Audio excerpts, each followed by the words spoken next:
Hi, everybody. This week we've got one of the coolest lawyers I know, Darren Traub from WWE. Stay tuned. It's going to be a great show.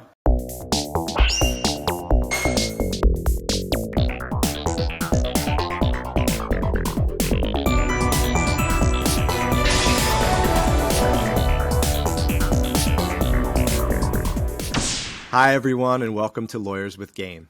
If you're interested in learning more about legal issues in the worlds of esports and video games, you are in the right place. My name is Darius Gambino, and I am first and foremost a lifelong gamer. I've played on just about every home console from the original Atari to the Super Nintendo and now the PlayStation 5.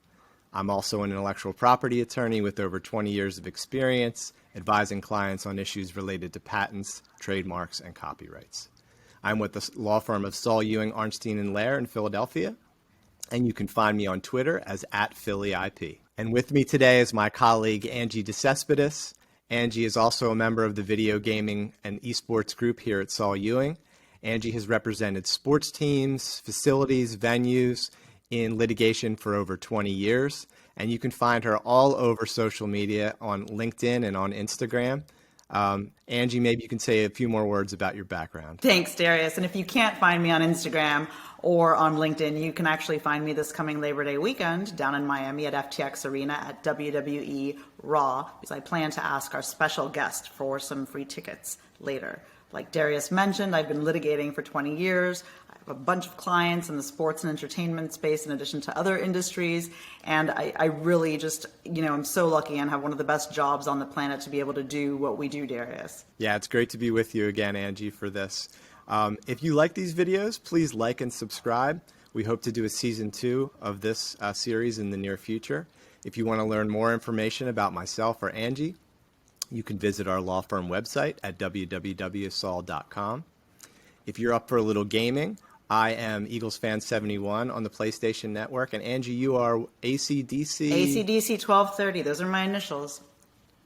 All right, so she's on the PlayStation Network as well. Last thing, please keep in mind that this series is intended to be a high-level discussion of legal issues in the video game space.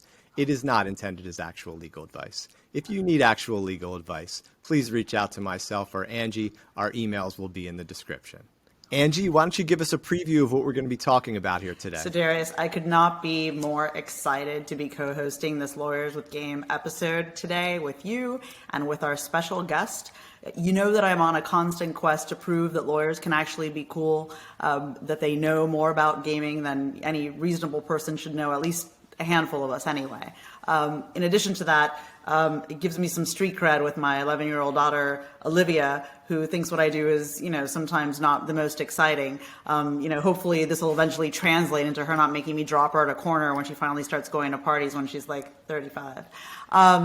Anyway, back to our special guest today here. I really think that we've outdone ourselves, and we have one of the coolest lawyers I've ever met on our show today. His name is Darren Traub, and he is with WWE, and he is our special guest today. A little bit about Darren before we bring him on. Darren is the Senior Vice President of Entertainment and Talent at WWE. He oversees business and legal for the production of WWE's television, scripted and unscripted studio productions, digital media, music, and special live events divisions, as well as talent relations and brand management for roster, legends, announcers, refs, celebrity, music, guest appearances and opportunities, and interactive gaming, streaming, and digital and social media projects for WWE's talent, which is, unbelievable.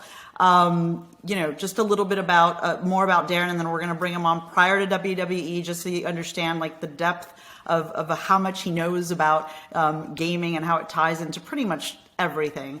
Darren was in private practice for more than 20 years as an entertainment attorney before joining WWE, and he had a focus and experience-based and immersive events, music, gaming, lifestyle brands, you name it. He's worked for some of the most recognized entertainment companies, record labels, fashion brands, music festivals in the world. He has made national headlines for his work setting up virtual concerts.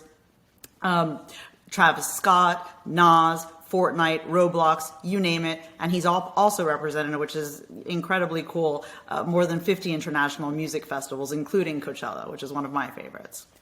See, I told you guys he was cool. Darren, welcome to Lawyers with Game. We are so excited to have you here with us today. Thank you, guys. Thank you both for having me. Absolutely, Darren. Really excited to talk to you today. Now, as Angie mentioned, you're an entertainment attorney. There's very few people in the world that can do what you do, straddling the worlds of law, entertainment, music, and bringing all those different people together. So I'd really like to hear a little bit about how you got your start in entertainment law and how it brought you to this point where you are now, leading the WWE. Yeah, let me see if I can wrap 21 years up in 20 seconds.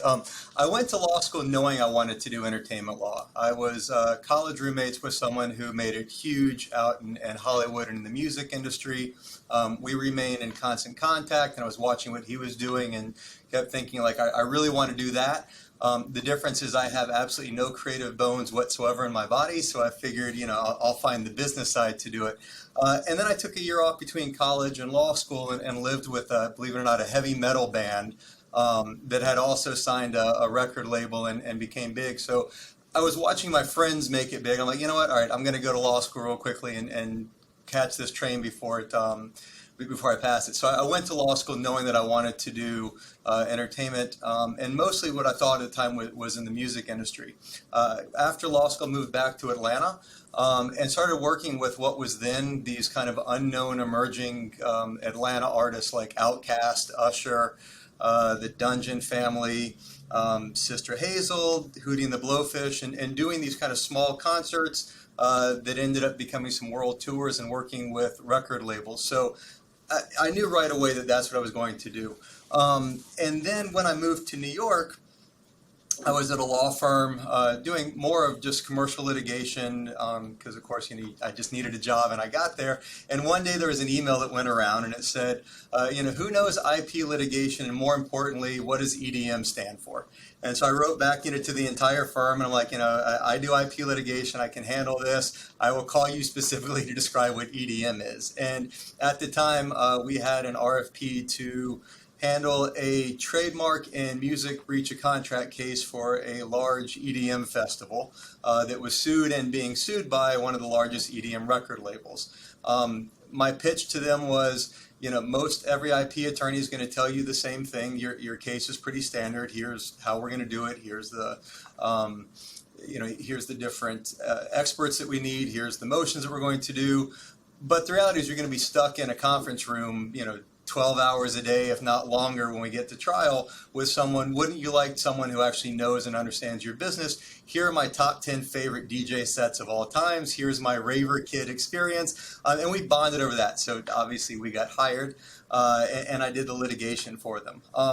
What happened was then, as my thank you for resolving the case, and the case, we ended up settling the eve after trial ended. And of course, you charge the jury and you send them home after 2 weeks. We ended up with this amazing settlement for both sides, which is probably where it should have gone from the beginning. The festival invites me down as a thank you to actually watch their festival. And when I'm on site, one of the main stage artists cancels, and they need at the last second to find a replacement. And I said, I can do this contract for you. And they said, what do you mean? You're an IP litigator. You don't do this. I said, actually, I'm an entertainment attorney who knows IP and does litigation. And because I litigate these contracts, I know how to write them. And because I know how to write them, I know how to litigate them. So I went backstage. I helped them land a new main stage artist, got them down there, got them on stage. And then since I was backstage, they're like, oh, well, we have this issue and this issue and this issue. One issue led to 5, led to 10, led to meeting more and more festivals. So one festival became 5, became 25. And before I knew it, I was spending my year setting up festivals, doing artist agreements, attending the festival. So if a festival is a Friday, Saturday, Sunday, I would move on site on a Tuesday and live in a trailer, the whole time. And it just kind of evolved from there. Amazing experience. I can't even imagine that. Yeah. So it's interesting because, Darren, when most people talk about WWE, I think they really just think about it as, a wrestling company. And I don't know that their knowledge goes further than that. But, I've been doing my homework, okay, and also gotten some information from you, admittedly. But, just to kind of lay some background here, because I want to ask you some questions about the company and what your role is there. WWE is a large media and entertainment company that reported almost $1 billion in revenue last year, and it includes its superstar wrestlers and talent, TV production, the WWE Network, gaming, social and digital assets, music label, movie studio, publishing, data, consumer products, live events, and its performance center, real estate holdings. I mean, you name it. It is, a massive company that's doing amazing things. Forbes listed WWE as one of the top 10 most valuable sports brands in the world. 1 billion social media followers. That is unbelievable. It's the fourth most watched YouTube channel overall and the most watched sports YouTube channel. You guys produced 2,300 hours of content last year. It's available in 180 countries, 28 languages, and puts together about 500 global events every year. In addition to that, it's the number 2 most followed sports brand on TikTok, ahead of the NFL, ahead of UFC, ahead of MLB, ahead of NHL. And my favorite part, by the way, is that its female wrestlers account for 10 out of the 15 most followed female athletes on social media in the world. And more so, 40% of viewers are women, which is awesome. Can you talk with us a little bit about the fact that WWE is so much more than just wrestling, and how gaming ties into all of that?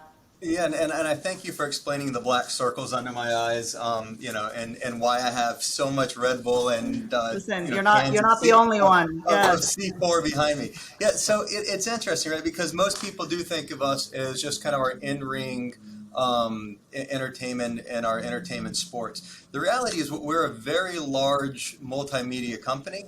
As you said, we have a music label, we have a movie studio, we have over 20 something different television shows, not just our Raw, SmackDown, and NXT. We have our live events, we have our special events like WrestleMania. We have, of course, we have 80 million viewers on our YouTube channel alone. We have an entire community outreach. So when you think of us, really what we are is we're storytellers. So we are a Disney, we are a Marvel. We tell stories. Our stories happen to be our talent and our characters, right? And we tell these stories, but then the stories take place in the ring, and better yet, they now take place outside of the ring 24/7. So we capitalize on that with our fan base, with our consumer products, with our global sales, with our new media content, with our video games. We obviously have our Take-Two console games. We have our multimedia mobile games. We now have an NFTs and a lot more coming. So, we are a lot more than just turning on and watching our wrestlers perform in the ring. That is literally like a mere speck and tip of the iceberg as to what you're getting, when you delve into, as you kind of said, the world of world wrestling entertainment. Very, very cool. So, I want to talk in a second about a variety of other things having to do with gaming, but I think it's important, given who you are and what you do, that before we move on to anything else, I think that everyone should have to disclose their favorite wrestler. We're here. I feel like we should. So Darius, you're first. Go ahead. Yeah, without question, it's Ricky the Dragon Steamboat. He was the guy I loved watching growing up. A close second would be Macho Man Randy Savage. I actually went to a Halloween party as the Macho Man one year. Unfortunately, Angie, for you, there are no photographs that I'm willing to share. But if anyone can find them, it's me. But I mean, I think that goes to yeah, you might be able to find them somewhere. But I think that goes to the point that Darren was making about the appeal to different age groups, right? I mean, just like Marvel, just like Disney. I'm into Marvel because I read comic books when I was growing up. My kids are into it from the movies. They never read the comic books.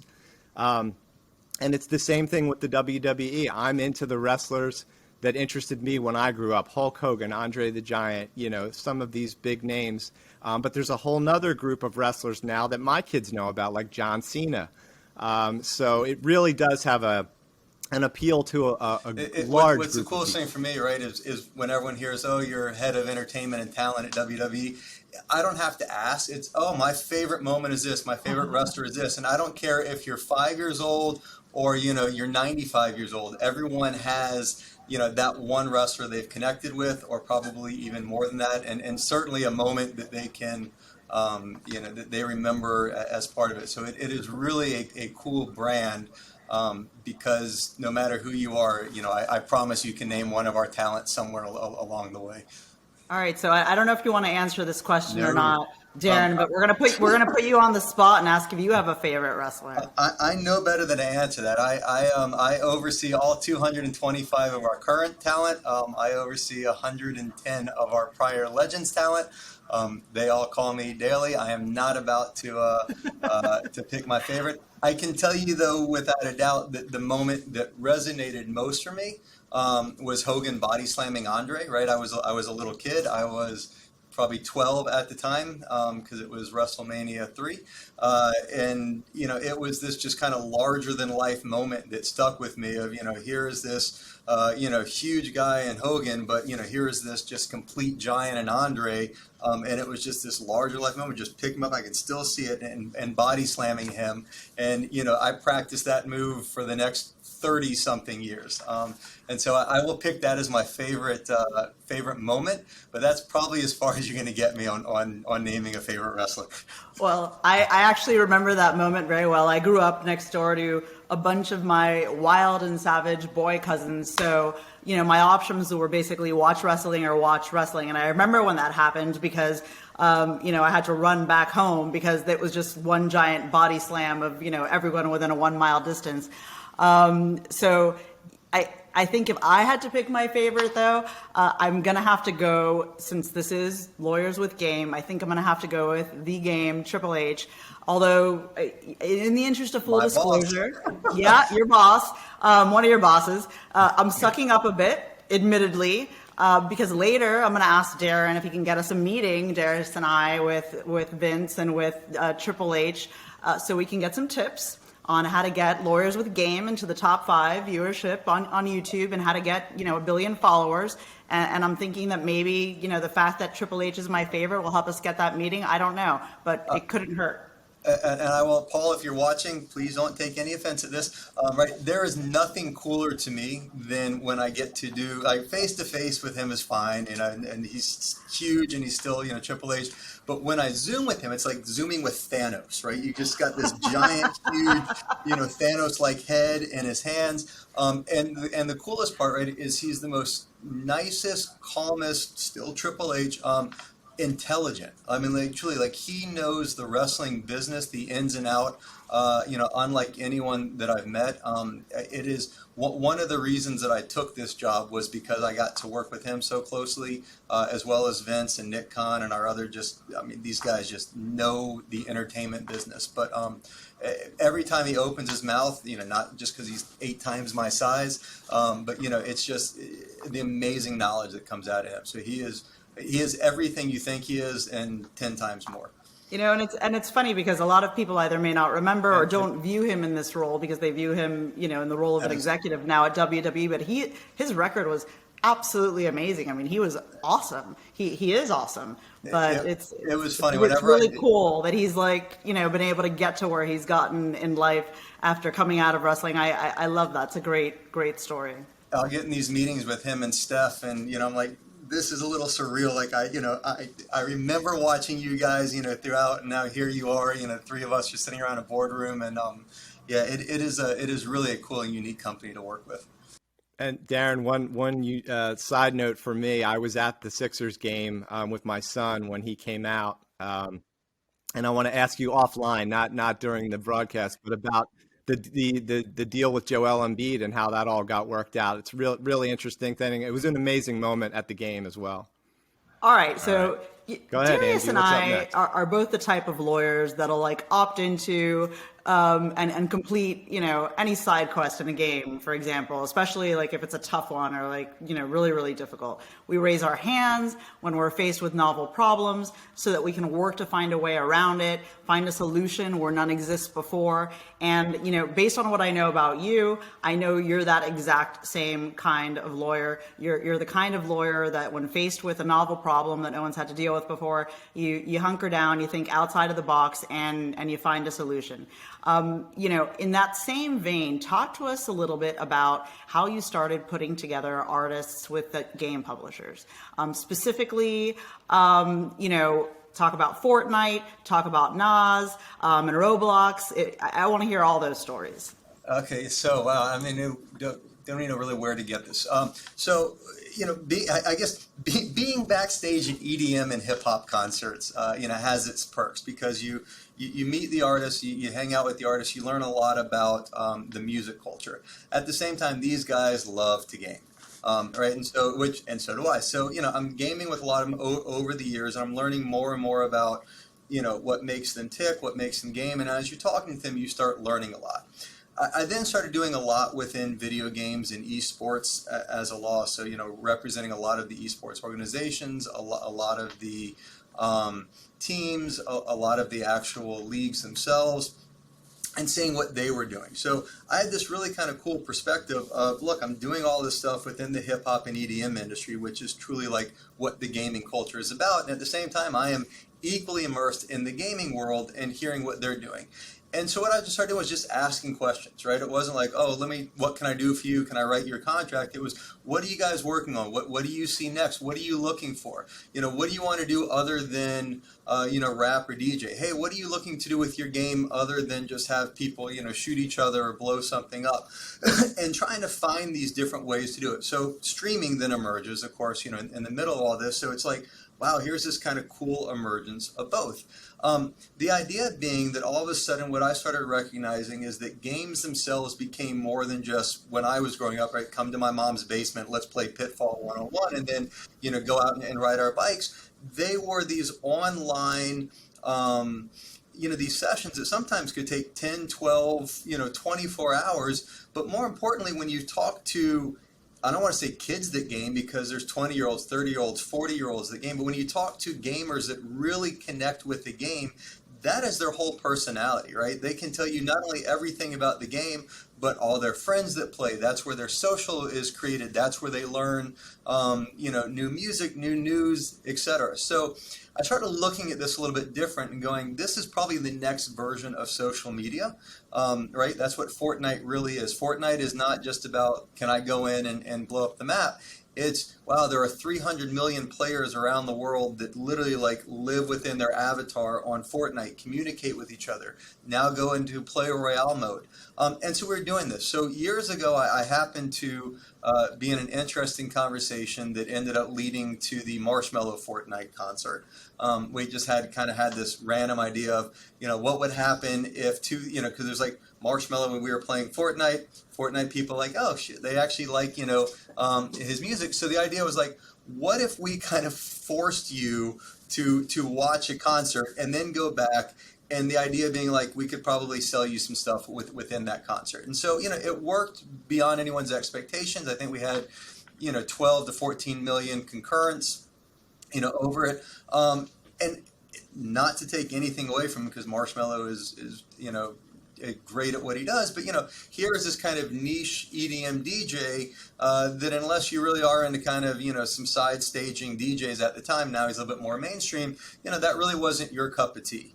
And I mean that by going, if you're playing Battle Royale and you got shut down for 10 minutes and you had to force to watch this, you're like, all right, I guess I can live. This is pretty good music. Let me go back to what I'm doing. But what we noticed was there was a crossover. Those players streamed and downloaded Marshmello songs over the next few days. Marshmello's people that kind of came to see this unique concert in the park stayed and played. And we're like, wow, isn't this neat? So the idea became, okay, I think we have something.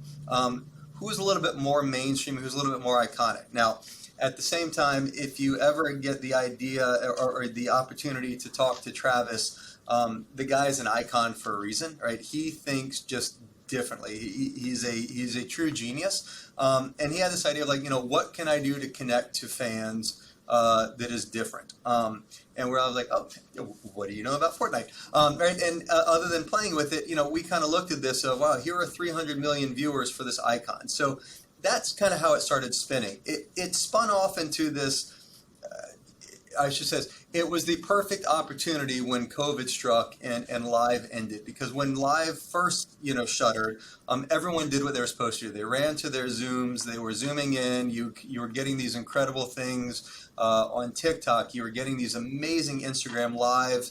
My favorite moment of all of COVID was the with some of the DJ battles that you would see on Instagram Live. I helped with the Ghetto live stream, but these quickly became mainstream. Like, oh, another person's live streaming. Oh, look, another way to turn on. And we've been working on Travis's concert for over a year. We're like, we better speed this up because here's this perfect thing, and here's something no one has seen before. So now you got this just true worldwide icon. Arguably the world's largest video game / social media in Fortnite, and it took off more than anyone ever thought. You had over 40 million viewers over 3 days. Here's a guy that basically could tour the world for 2 years and not reach 40 million viewers, and in 10 minutes you got 40 million viewers. Not only that though, the replays, the streams, the news media, both in terms of like, wow, look at what Travis did, it's different, but in terms of like, wow, what is this going on? Here's this thing called now the Metaverse, right? We all gave it this kind of new cool name. It made everyone sit up and take aware, because there was some gaming culture stuff that has taken place. Obviously, the Fortnite World Championships made the news a year earlier when Booga won, and this 15-year-old kid gets $3 million, and somehow that blows everyone's mind by playing a video game. But now here is a huge artist blowing up in a video game, and that really just kind of changed the way everyone looked at it. Brands started looking at video games differently. How can I get my items now into these games? Other artists were like, well, I want one of those concerts, right? And then other games were going, hey, pick me. And so that, frankly, that you see this kind of emergence that led, frankly, to Lil Nas X and Roblox concert, right? And that was, Nas's team calls like, hey, can we do that? And I was like, well, you're not really Travis. I love Nas. You're great. You're not the icon that Travis is. And there's a difference, because when Travis did his concert in Fortnite, that was in the Battle Royale mode, which is the main gameplay. There's a little bit difference if I have 300 million people playing a game, I shut the game and I make you watch this, you're stuck watching this. Later that led to Play Royale, which is cool in its own right. You just don't have 300 million people in Play Royale. So, we kind of went and started talking to Nas and going, you don't really want to do this. It won't be compared, to the same. Let's do something new and unique. At the same time, you hear these other ones like Minecraft, like a Roblox. You've got to find a world that exists past just the video game, where it is more of a social media, and where people are going to kind of spend more than just a few minutes playing a game, where they immerse an avatar. So that led to Roblox. That was incredible on its own. That had 34 million viewers in Roblox, able to sell digital merch out the wazoo there. It created two things. One, now Nas again continued to take off and show that he was really cool. And two, it showed that Roblox is another type of these metaverse games that artists and brands can take place into. So, now you see Gucci now selling, little digital purses in Roblox and selling for $4,000, where, you can get a Gucci purse for $1,000 in real life. But it's this version of what just took place when you see these concerts. That's probably the biggest spotlight of it. But you see these convergence of real world and gaming into the metaverse. And we're getting into it here at WWE. You see brands doing it every single day. You see the rise of NFTs within that, being the way that I can say, hey, this Gucci purse I'm selling you in Roblox, it's not a counterfeit. It is a legit, real Gucci purse, because you can trace it with the NFT to get back to us. And I really think what we're seeing now is going to be the whole next level, because these really cool concerts, they've taken place. We can show you what you can do, but now you're going to see whole worlds being created for the purpose of having metaverse style events and social media. You're seeing brands get smarter and asking questions. You're seeing everyone going, "Oh, this just was a 10-minute novelty in COVID." No, this is here to stay and take off. So it was a really cool year. And I think the Travis, Fortnite, Nas, Roblox, and a few others are literally the tip of what we can start doing now. Yeah, I mean, and it's interesting because we've all, I think, been there where we've been to go see a band or a group or an artist that we really knew nothing about before we saw them live. All of a sudden, 3, 4, 5 songs in, you're like, I love these guys, you know? And the reaction when that happens is not to be like, all right, I saw them, I'm good. The reaction is you want to see them again, you want to buy their music. And I've got to imagine that kind of exposure for someone like a Travis Scott, even Nas, you know, to a group of people who probably would never have bought tickets or gone to see them live, you know, the initial concerns I would imagine is that maybe it would devalue it or cheapen it somehow, but it's actually the opposite that's happened, correct? So it's funny, like, it's why I love music festivals, right? If I go to music festival because Darius is playing the main stage, so I buy a ticket, but I get to see Angela right before him and discover a new artist that I've never known before, like, how amazing, because I've now discovered something. But I don't have to know you or buy a ticket to invest in you. And I think that's at first what this was, right? This is a free giveaway for an artist to connect and either one, find new audience, two, show his audience or her audience. Madison Beer just did an amazing avatar event, right? Show their audience there's another whole side of me that you didn't know about, or maybe I'm connecting with you in a way that you didn't know I know, like Fortnite or Roblox. Right, when we did Little Nas X, we had him go on some streams to learn how to play Roblox, and he actually connected with it. So, you know, you take it into more of a 360.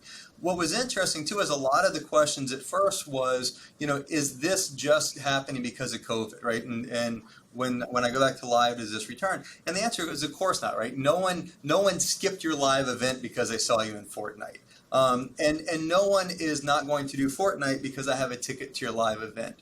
The big question was, okay, when live returns, which, you know, now we are, you know, how do I utilize these metaverse things? How do I plug these in to my typical world tour? And so what you see, like with Fortnite, is they're hoping that as artists release new music and they do the tour of, you know, The Late Show and Saturday Night Live, you'll stop by Fortnite and you'll record a few songs for Party Royale mode, or maybe another Battle Royale mode. You'll stop by Roblox, you'll stop by Minecraft, you'll stop into Sansar, and you'll have these events because what you can do is connect with your audience a little bit more intimately than you can at your big concert. You can give away tickets, you can drop, you know, unique merch, you can try out new songs. And so the idea is, like, this is going to now be teasers and part of the whole live events. I think, like I said, it'll be a really neat year in 2022 because I think everyone's going to rush back to live because they want to.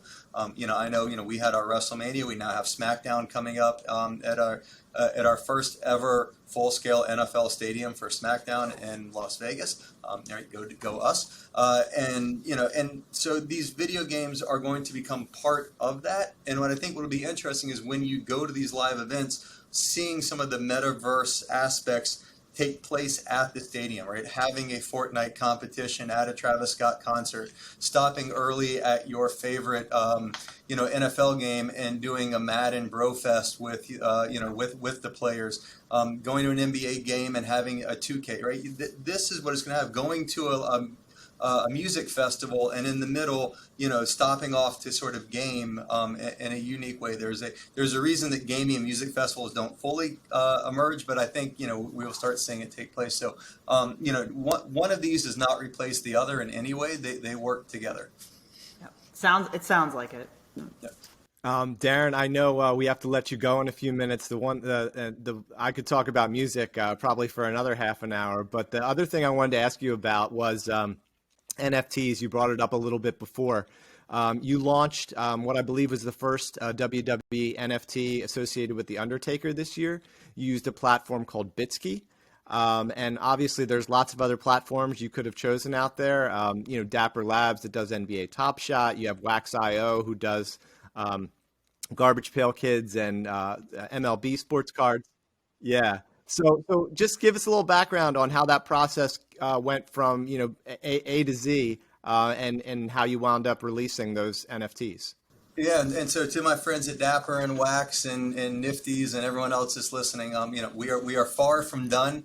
With our NFTs, we are working around the clock on numerous different NFT projects that are coming, including our cryptos as collectibles, are utilizing NFTs as a vertical gateway. But the idea behind the Taker drop, was that Dapper just had their Top Shot moment, and of course, everyone was looking at it.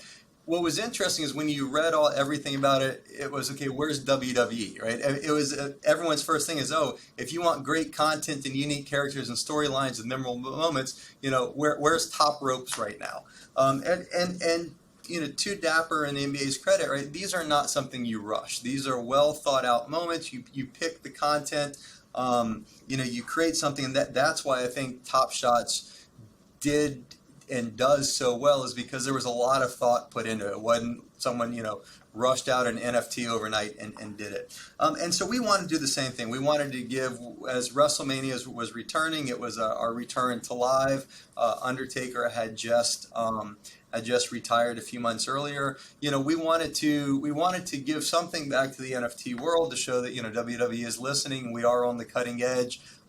Stay tuned for what's going to happen without rushing into it. And so what we did is we needed to first kind of pick a theme, and we looked at a bunch internally. We looked at, I can't even begin to tell you the amount of ideas and potential NFTs we looked at. We finally sort of came to Undertaker. Now, a funny story behind that one is the idea sort of came to us about Taker because we were the idea was twofold.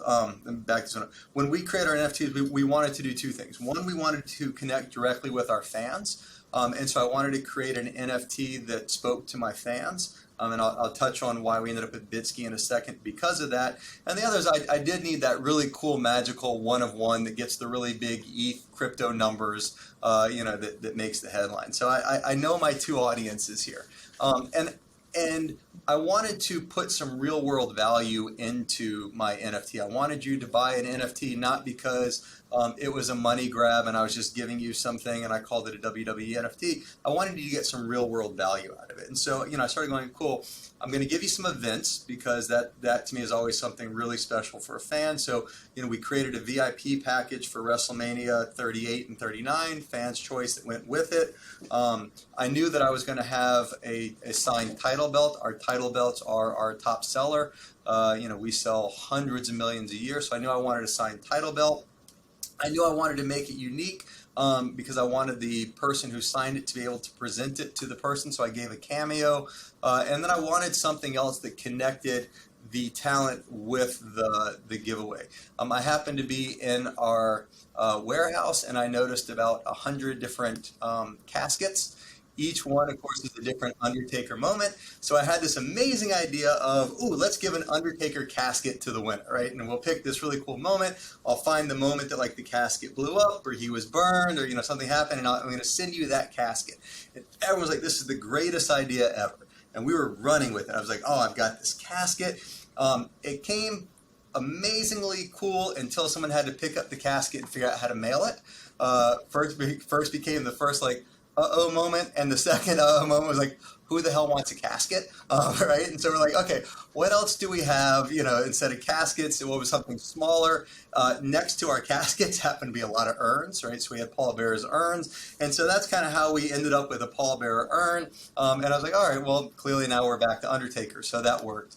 Mark happens to be one of the most generous and nicest humans that I've ever met, despite being one of the most memorable characters. So I also needed someone that was easy to work with, on our side, that would at the last minute sign a belt, do a nice cameo, do some social appearances for us. And I was trying to figure out that at the same time, who was a memorable character and what are some memorable moments. It all came together because when you think of okay, I need a nice person, that narrows it to Mark. I need a memorable character. That's the Undertaker. And what's one of our top moments, like an Andre body slamming Hogan? I don't want to give that one away, right? That's my LeBron dunk. So I know better than that. But I needed something there. So Taker did throw Mankind off the cell 30 feet, and so all right, cool. That works. That was my one of one. I minted that truly for the crypto. At the same time, though, I wanted you to give some real world value. So, that's how that came about. At the same time, I know that most of our fans don't know what an ETH wallet is, much less have crypto. And probably a lot of them didn't even know at the time what an NFT was. So I wanted to create a second and third tier NFT that was equally collectible, equally rare, equally unique, but more approachable to my fan that I could buy, say, in a credit card. You didn't need an ETH wallet for it. So I knew what I wanted, which was this very rare, drop of, I want this really cool one of one that someone needs to do in cryptocurrency and, Ethereum. Same time, I want a bunch of other ones that I can close out in credit card. I talked to over 20 different platforms, going, can you close in credit and ETH? And that got rid of, I would say, 10 of them at the time. That then narrowed it down to another 10. I wanted you to be able to take my NFT off your initial sell platform and sell it on the open market. So that got rid of a few other ones that could not allow you to take the NFT off of their closed circuit. So then I was down to say about 5. They were all great. I knocked 1 or 2 out because they were still a little bit new, and I wanted my NFT to have some stability behind it. So now I was down to 3 different ones, Bitski being one of them. And really what I wanted to do, though, right, to be blunt, there was no one that knows how to brand and market WWE better than WWE. And so I wanted a company that understood that, and it would allow me to sort of white label my own branding and landing page. I didn't want someone to have to go to an OpenSea and search through and what are all these things and I see the familiar W and find it. So I wanted to control kind of an easy branded landing page that was white labeled but that had an NFT blockchain in the background that could both close in ETH and in credit card, that had this cool one of one that would allow me to do what I wanted to do, which was a 37-hour. So I wanted my auction to open when the gates open to WrestleMania and close the minute that final bell rung, whenever that was on Sunday night. And then I wanted you to be able to take it off and sell into Nifty Gateway. Still, to be honest, right, because part of it is for money, still where you could track those secondary sales so I could get my tail as it spun off. And to be honest, Bitski was the partner that lined up across all of that would allow us to do it, that understood what we wanted to do, gave us enough controls to do what we do best. At the same time, plugged all the holes on how to mint, how to connect with the crypto community, how to give some stability and safety and comfort to both our crypto buyers and our consumers that didn't know what this was but knew that for $100 they could own this really cool, unique taker moment. So out of all of that, Bitski emerged for that particular one. Now, going forward, we are looking at a crypto as collectibles moment, similar to like a Dapper. I look at NFTs as a way for us as a brand to communicate and connect directly with my end consumer and be able to sell you new and unique items through that NFT, including tickets, collectible moments, skins in my video games, unique items from my shop. So I'm looking at different partners that can do that. So each one of these companies that's out there these days has some just unbelievably incredible and unique ideas. And so if you're fortunate like me to get to, meet, I kid you not, I probably met with 50 plus different NFT companies and cryptos and coins. They're incredible, right? These guys, the ideas they have are just mind blowing. And so, it was really exciting to get that first one out of the way. I think we nailed it for the first one.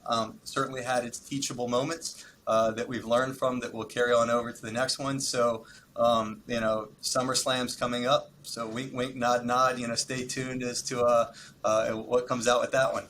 You got to create the wrestling unicorn of NFTs. Yeah. Well, Darren, we are we were really grateful for you to come on here today. It was unbelievable talking to you. I wish we could talk for another half an hour, but we have to wrap things up now. If anyone out there has any questions about any of the legal issues that we've raised on today's broadcast, please drop them into the comments and we'll do our best to answer them without providing any real legal advice, of course. So until next time, I am Darius. I'm Angie. And we are Lawyers with Game. We'll see you next time.